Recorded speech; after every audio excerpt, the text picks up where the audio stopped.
Et salut à toi YouTube qui regarde la rediffusion de ce live. Je te rappelle que tu peux t'abonner et liker cette vidéo, ça fait extrêmement plaisir et ça permet de nous référencier mieux dans cet algorithme qui est YouTube. Et bien évidemment, il y a le lien de ma chaîne en description. Je sors une vidéo tous les dimanches. Ce dimanche-là, il n'y a pas eu de vidéo, mais je vous promets que dimanche, il y aura une vidéo. Et le sujet, ça sera que je vais vous présenter mon wallet, qu'est-ce que j'ai dessus, en détail, etc., à combien il s'élève et quels sont mes prochains investissements. Et comme je le disais, du coup, on va passer sur une analyse du Bitcoin et ensuite plusieurs news. Voilà, on va pouvoir débattre un petit peu tous ensemble de la crise, de Elrond, etc. Parce que moi, Elrond, je suis encore à fond dessus, hein. On va pas se mentir. Let's go, c'est parti. Normalement, vous voyez très bien. Merci à tous ceux qui sont là, hein, encore une fois, sur le live. Je sais que vous pouvez pas forcément trop parler. Donc, pour résumer un petit peu la situation de la semaine dernière, nous avons fait une clôture en weekly qui était plutôt positive. Mais nous allons d'abord nous attarder sur le daily. En daily, on a fait une pointe au niveau des bandes de Bollinger. On a été les toucher en haut.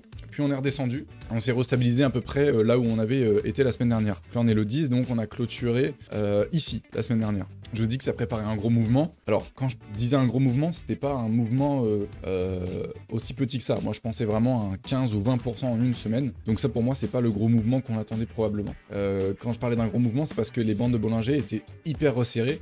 Donc je pensais qu'on allait les réexploser et partir en haut en bas. Et là on voit vraiment les bandes de Bollinger, elles sont hyper resserrées, encore plus resserrées qu'ici. Et plus on avance et plus on stabilise, plus les bandes de Bollinger vont se resserrer à ce niveau-là. Donc voilà, moi je trouve que c'est plutôt positif que le fait que le cours stabilise un peu. On peut voir, hein, à long terme, on va pas se mentir, ça stabilise. Hein. On peut pas dire que ça c'est un gros mouvement et que ça a été très volatile cette semaine. Donc voilà, de ce côté-là, bande de Bollinger stabilisation, très peu de volatilité, enfin très peu, on a quand même fait 6% à la hausse, puis ensuite on est revenu à la baisse, mais c'est les crypto-monnaies, donc 6% dans les crypto-monnaies, en soi, c'est pas énorme.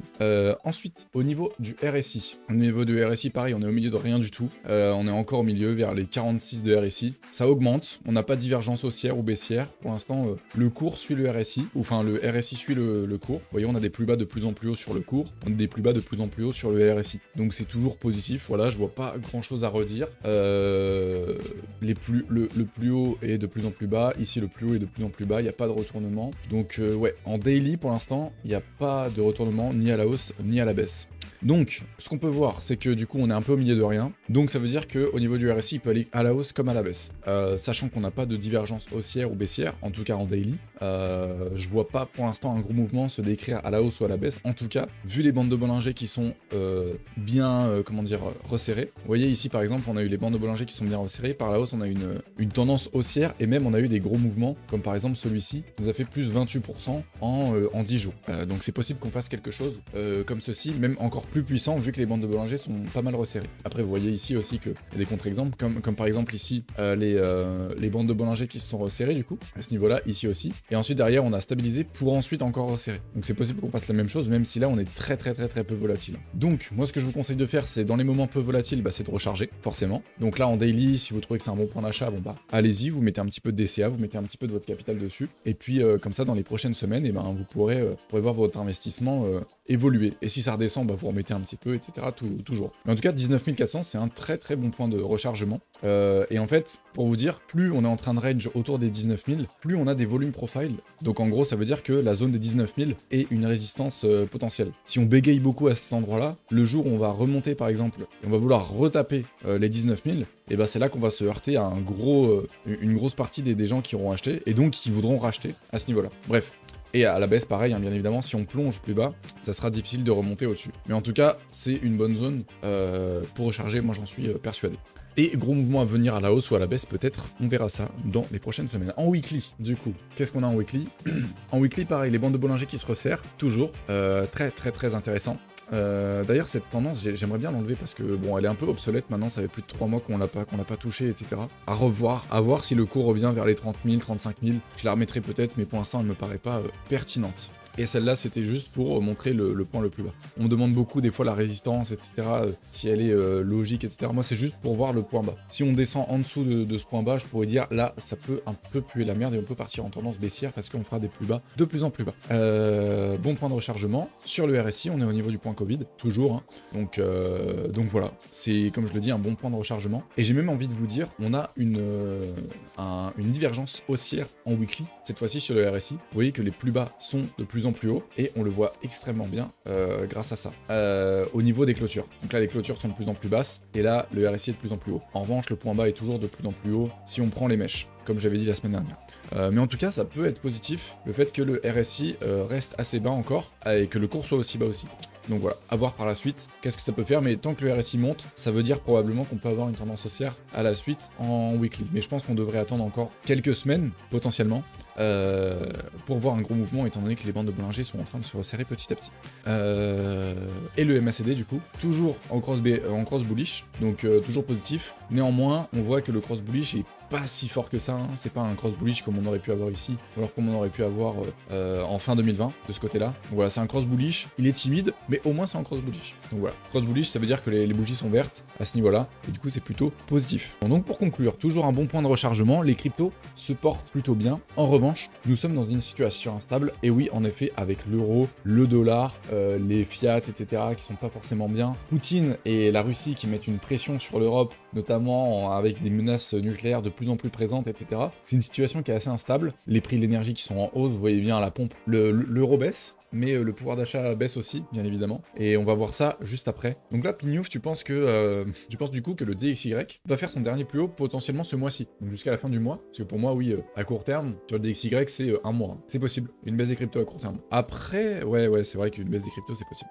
Mais c'est vraiment incroyable le DXY, hein, comme il est. Regardez. Le DXY est vraiment en cross bullish permanent depuis septembre 2021. Donc quand on dit que c'est la crise en Ukraine, la guerre en Ukraine qui a fait tout ça, c'est faux. C'est faux parce que regardez, on perd pas du pouvoir d'achat depuis le début de la crise en Ukraine, hein, c'est pas vrai. On perd du pouvoir d'achat depuis septembre 2021, en réalité. Donc la crise en Ukraine a peut-être aggravé ça, mais en réalité ça commence depuis septembre 2021. Depuis même, je dirais mai 2021. Depuis mai 2021, le dollar est supérieur face à toutes les autres monnaies, hein. Même face à l'or, etc. Quand vous regardez le graphique de l'or, il baisse face au dollar américain. En revanche, quand vous regardez le graphique de l'or face à l'euro, vous allez voir, il monte. Il est monté face à l'euro. Il se stabilise du moins. Pour vous montrer vraiment à quel point le dollar est puissant, quoi. En fait, bizarrement, moi, je suis plutôt bullish, tu vois, sur le marché des cryptos, à long terme. Dans le sens où je pense que cette crise, elle va faire du bien aux crypto-monnaies, elle va montrer vraiment l'importance des crypto-monnaies dans le monde. Et du coup, pour moi, je suis plutôt bullish. Après, c'est parce que je suis bullish, je suis pas constant bullish non plus, mais je suis très positif sur les crypto-monnaies, même quand ça baisse. Mais j'ai l'impression, moi, que tout le monde me dit, ça va repartir à la baisse, ça va repartir à la baisse, ça va repartir à la baisse. Je l'ai fait inverse, moi, bizarrement. Bref, on va regarder justement cette petite news, cette petite info que je voulais vous présenter, qui est tout simplement l'euro perd toute sa valeur, point d'interrogation. Le Grenier de l'Écho, il a fait une vidéo, l'euro part en fumée, crise, inflation, explication et prévention, et prévision. Donc même pas besoin de hausse de salaire pour les vedettes qui nous dirigent. Les vedettes qui nous dirigent viennent de créer une spirale inflationniste entre balance commerciale et déficit, baisse de la monnaie, hausse de nos importations, du prix de nos importations et de l'énergie, donc augmentation de l'inflation. En gros, le prix de l'énergie est tellement haut, les usines sont obligées d'arrêter de produire. En Allemagne et en Italie, surtout en Allemagne, parce qu'en Allemagne, ils ont arrêté le nucléaire, du coup, ils n'ont plus que le charbon et le gaz. Manque de peau, les gazoducs ont été pétés. Donc maintenant, on a limite plus de gaz, ou alors très peu de gaz russe. Donc, ils peuvent plus produire, donc les usines ferment. Si les usines ferment, du coup, on n'exporte plus, je vais expliquer ça. Et du coup, si on n'exporte plus, on n'a plus de rentrée d'argent au niveau de l'Europe. L'Europe ne reçoit plus d'argent. Du coup, on importe tout ce qu'on n'est plus capable de produire. Et on achète comment ces produits qu'on importe? En dollars. Du coup, on revend nos euros pour acheter des dollars. Donc ça veut dire que c'est comme une crypto, hein. Si vous revendez vos euros pour acheter des bitcoins, ça va forcément augmenter. Le dollar c'est pareil. Tu revends tous tes euros, donc l'euro il perd de la valeur, pour acheter des dollars, donc il prend de la valeur. Et au final, tu te retrouves avec du coup un euro qui perd de la valeur. Et plus l'euro perd de la valeur, plus toi tu galères à payer tes courses au supermarché, parce que du coup il y a l'inflation qui augmente. Vous allez voir, il expliquer tout ça. Comme on va exporter de moins en moins, ça va être même encore plus grave, on va importer ce qu'on ne fabrique plus chez nous. Donc on va en plus importer de plus en plus. Donc non seulement on va produire de moins en moins, importer de plus en plus, donc notre déficit de la balance commerciale va continuer à s'aggraver. Plus il va s'aggraver, plus la valeur de notre monnaie va diminuer, puisque nous allons vendre des dollars, vendre des euros pour acheter des dollars, et puis compenser tous nos achats, toutes nos pertes de production par des achats à l'étranger de plus en plus chers, et plus nous allons augmenter l'inflation. Et là, il n'y a pas de hausse de salaire dans ce que je viens de vous dire, hein, il n'y a qu'une hausse du chômage. Donc ils réussissent à nous organiser une spirale inflationniste, c'est des génies absolus, ils réussissent à nous organiser une spirale inflationniste sans même avoir besoin de hausse de salaire. C'est juste un record corps mondial de la... Voilà, de la connerie. Paraphrase. Voilà. Donc en gros, c'est ça que je voulais vous montrer, pour vous montrer à quel point on est dans la merde, les gars. On est dans la merde.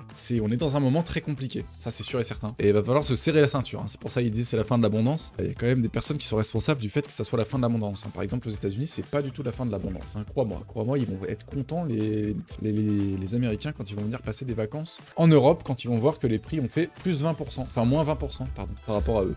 Et c'est pour ça, à mon avis, qu'on va rentrer dans une récession, que les usines vont produire beaucoup moins, que l'euro va perdre encore plus de valeur, probablement toutes les monnaies fiat vont perdre de la valeur. Et donc, je pense que l'or et les crypto-monnaies vont être la grande porte de sortie, en fait, pour que les gens évitent de perdre trop de valeur, en fait. Parce que ça va être la merde et je préfère investir pendant la récession dans les crypto-monnaies plutôt qu'autre chose. Et du coup, ça me sert à deux choses. Déjà, à me séparer de mes euros qui vont probablement perdre de la valeur, ou alors être inutiles parce que je vais pas les utiliser quand je vais acheter des produits hyper chers. En tout cas, c'est pas en récession que je vais acheter beaucoup de produits. Donc je vais acheter beaucoup de crypto pendant la récession. Et en plus, qui dit récession, dit potentiellement soit une baisse ou une stabilisation des crypto-monnaies, soit une hausse. Et peu importe, dans les deux cas, je serai gagnant parce que j'aurai acheté au niveau de la récession. Alors je suis un petit con de dire ça parce que moi, j'ai absolument fait aucune étude dans l'économie, je ne sais pas du tout ce que c'est, etc. D'être dans l'économie, de prendre des décisions, etc. Mais en tout cas, on peut voir quelque chose, c'est qu'ils n'ont pas pris les bonnes décisions. Je pense que ça va finir en crash à terme. Alors si on continue d'avoir... En fait, le problème, c'est que je pense pas qu'on puisse avoir un crash non plus. Une belle dépression là, tu vois, une belle dépression pendant 2-3 ans. Voilà, moi je pense que ça va finir comme ça. Un crash, je vois rarement, enfin je vois pas trop comment ça pourrait se faire. Enfin si, en vrai le crash, comment ça pourrait arriver, c'est la bombe nucléaire à mon avis. T'as Poutine qui pète une bombe nucléaire, bon déjà ça va partir en couille, mais vraiment, et pour moi c'est vraiment le pire scénario qui peut se passer. Sans vouloir être dans la peur comme tous les médias le font, BFM TV, etc. en mode... attention, Poutine va faire des essais nucléaires ou je sais pas quoi. Faut pas céder à la panique. Il se passera ce qui se passera. Peu importe que t'aies peur ou que t'aies pas peur, il se passera ce qui se passera en fait. Donc au pire, tu fais ta vie, t'essayes de la vivre comme tu peux, mais ça sert à rien de répéter en boucle que Poutine va faire une explosion nucléaire. Sinon, ça veut dire quoi? Ça veut dire que toute ta vie, tu vas vivre dans la... Et tu peux juste avoir une constatation de ce qui se passe de la réalité. Si demain il pète la bombe nucléaire, bah j'aurais été bien content de pas avoir eu peur qu'il la pète, plutôt que d'être dans la peur constante en mode il va faire ça, on va tous mourir, Et j'ai un avis très tranché, mentalité stoïque, mais c'est réel quoi. Ah bah si ça part en guerre nucléaire, bah c'est survivalisme, hein. L'argent, elle te servira plus à rien. T'as beau avoir des milliards, tu vas pas les bouffer tes billets, mon ref. J'ai vu des mecs qui disaient comme quoi il faut aller s'attendre à faire du survivalisme et tout. En vrai, j'ai pas envie de tomber dans cette peur comme ça, mais je pense que c'est possible. C'est possible qu'il y a un moment où il y a une guerre nucléaire ou un truc comme ça, et que ça parte vraiment en couille, et là où t'es le plus safe, en fait, c'est en campagne, tu vois. Quand t'es dans les grandes villes, c'est compliqué. Il y en a beaucoup qui parlent de ça en ce moment, genre en mode ça va s'effondrer, l'être humain, la race humaine va s'effondrer, etc. parce que c'est pas possible qu'on continue comme ça, il y a trop de cons, tu vois, on est obligé de faire un reset, tu vois. C'est vrai que c'est possible, mais je vois ça difficilement en vrai. Dis Siri, quelle est la date de la 3e guerre mondiale? 23 novembre 2023 à 18h05. Vous y croyez vraiment qu'il pourrait y avoir un effondrement? Moi, ma théorie, c'est que Poutine, il pourrait arriver à terme à faire une guerre nucléaire seulement dans certaines conditions. En gros, il y avait des théories comme quoi Poutine serait gravement malade et donc il en aurait plus rien à foutre et qu'il serait limite un petit peu dégénéré dans sa tête. Et donc moi je me dis, ça se trouve, le mec il a tellement plus rien à foutre, il a tellement envie de marquer l'histoire, il sait qu'il s'en sortira pas, et donc c'est possible qu'il balance la bombe nucléaire genre à 10 jours de mourir, tu vois. Lui il est dans son bunker, etc.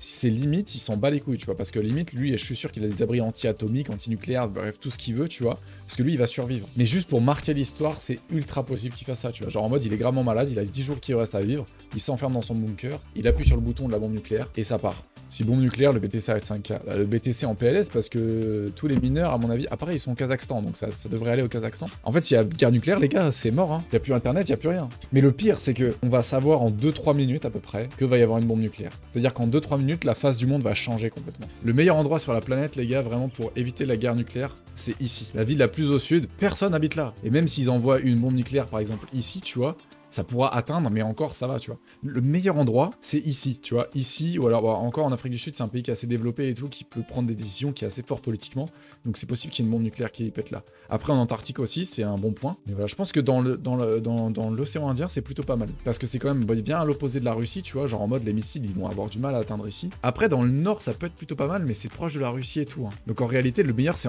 Ushuaïa, vous êtes pas d'accord avec moi? Un sub pour prendre ton prochain billet direction Ushuaïa. Il me faudrait peut-être plus qu'un sub. Mais ouais, en plus, ce Ushuaïa, c'est vraiment sympa, hein. C'est plutôt mignon, on est d'accord. Franchement, il y a pire hein, pour une guerre nucléaire, hein. En plus, t'as les montagnes et tout qui te protègent. Non, en vrai, c'est grave bien. En plus, le climat est pas si différent de l'Europe, hein. Il y a un tank sur un endroit où tu étais, où c'est moi. Attends, quoi? J'imagine, le mec, en fait, il découvre que c'est vraiment l'arrière-base des Russes. Je me suis mis où? Ah, je me suis mis par là. Non, je crois que c'était un avion, hein. C'est ça dont tu parles? Je sais même pas si j'étais là. Moi, j'étais plus par là. Hein? Putain, j'ai dit c'est l'endroit le plus safe au monde, mais je suis vraiment un trou de balle, moi. T'as un navire de guerre? Ça ressemble pas à une canne à pêche, ça, hein. À la limite, un harpon, peut-être, mais... Ah oui, non, oui, c'est l'endroit le plus safe au monde, les gars. Et ce soir, on va tous mourir. Il faut vraiment que j'arrête de partir en couille. Hein. Vous imaginez, on apprend qu'il y a une bombe nucléaire, tu lances un live sur Twitch, tu dis, les gars, il nous reste 3 minutes à vivre, on s'ambiance tous ensemble, let's go. Un plaisir de vous avoir reconnus. Ça serait incroyable. Je creuse un trou, puis je mets la tête dedans. Après, en vrai, si j'apprends qu'il y a une bombe nucléaire, 3 minutes, tu te dis, enfin, ça va m'être utile d'être précoce. Bon bunker dans son jardin. En vrai, en Suisse, par contre, réel, les gars, vous habitez en Suisse, vous êtes réellement bien. Au niveau des places dans les bunkers, il y en a plus que d'habitants en Suisse. Et dans la plupart des immeubles aussi, ta cave peut devenir un abri anti-atomique. YouTube, n'hésite pas à mettre un like si cette discussion te fait kiffer. Parce qu'à mon avis, là, ça va être le bordel. Ils doivent plus savoir où donner de la tête, les mecs qui sont sur YouTube. Bon. Du coup, qu'est-ce que je disais? Le DXY, ah ouais, il y avait quelqu'un la semaine dernière qui me dit, mais regarde, le DXY, il perd de la valeur en daily. Je peux pas déclarer du jour au lendemain que le DXY, il perd de la valeur, tu vois. Et je crois qu'il m'avait montré justement ça. Il m'avait dit, mais regarde, t'as vu comment ça perd de la valeur? Je fais, frère, tant que ça perd pas de la valeur en monthly, en weekly d'ailleurs, et en monthly, c'est pas bon, hein. Pour l'instant, ça augmente toujours, hein, le DXY, hein. Et tant que ça augmentera... l'euro, ça va baisser. Hein. Alors, vous avez deux solutions. Soit vous croyez dans le dollar et vous achetez du dollar, même s'il est déjà très haut, comme vous le voyez ici. Soit vous achetez des actifs qui sont contrôlés par aucun État, qui ne sont référés à aucun État, et qui sont plutôt déflationnistes ou alors très peu inflationnistes. Je sais pas si vous en avez en tête, vous. Moi, j'en ai juste un petit en tête, là. Il s'appelle Bitcoin. Je viens de découvrir ça, les gars, à l'instant, là. J'ai découvert ça à l'instant. Sur ce YouTube, merci d'avoir regardé cette rediffusion de live. N'hésite pas à mettre un like et à t'abonner, ça fait extrêmement plaisir. Nous, on se retrouve la semaine prochaine. C'était Alex. Salut!